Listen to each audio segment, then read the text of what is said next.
দেহের মৃত্যু হলে সেই দেহকে দাহ করা হয় অথবা মাটি চাপা দেওয়া হয়, তাই না? ঠিক সেই রকম যদি সম্পর্কের মধ্যে কোনো জীবন না থাকে, জীবন মিন্স ভালোবাসা না থাকে, টান না থাকে, একে অপরের প্রতি বিশ্বাস না থাকে, শ্রদ্ধা না থাকে, ভক্তি না থাকে, ভালোবাসা না থাকে, তাহলে সেই সম্পর্ক কিন্তু প্রাণহীন।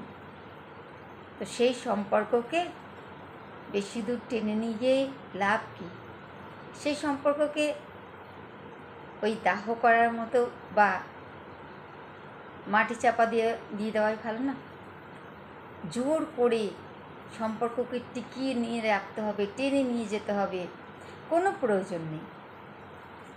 যে আপনাকে ভালোবাসবে, বিশ্বাস করবে, আপনার সাথে থাকতে চাইবে, সে তো এমনিতেই থেকে যাবে।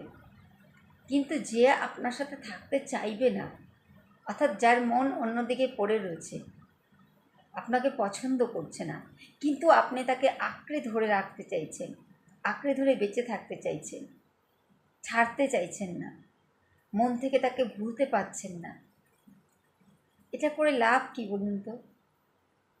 কষ্ট হবে, সাময়িক কষ্ট হবে, অবশ্যই হবে, কিন্তু সেই সম্পর্ক থেকে বেরিয়ে আসুন, সেই সম্পর্ককে ছেড়ে দিন। আপনার নিজের একটা আলাদা আইডেন্টিটি তৈরি করুন। যে থাকতে চায় না তাকে জোর করে আঁকড়ে ধরে রাখার চেষ্টা না করাই ভালো। কবর দিয়ে দিন, পুড়িয়ে দিন, ঠিক ওই দেহের মতো।